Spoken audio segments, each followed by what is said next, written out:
بلغم والی کانسی کے لیے گئیو ایک پاؤ مٹی کے برتن میں جلا لے، اسی برتن میں ہلدی براؤن کرے، دونوں ملا کر پاؤڈر بنائے اور آدھا چمچ بڑوں کے لیے اور 1/4 چمچ بچوں کے لیے صبح شام دودھ یا شہد کے ساتھ کھا لیں۔ خشک کھانسی کے لیے روزانہ رات کو 10 سے 12 بادام پوٹلی میں باندھ کر گرم پانی کی بھاپ میں 10 منٹ دے دیں۔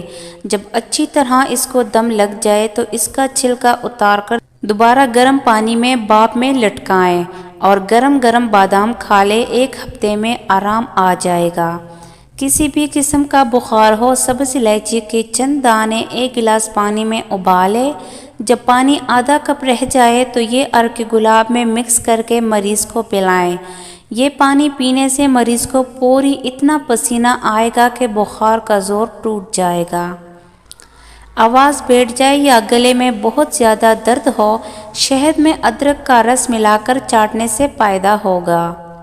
سانس کی تکلیف، سانس کی نالیوں اکٹھا ہو جانا یا دمے کے لیے 2 لیموں کا رس نکال کر 1 گلاس پانی میں ڈالیں، اس میں تھوڑی سی ادرک کی کچل کر ڈال دیں۔ اس مشروب کو دن میں 1 بار پی لیں۔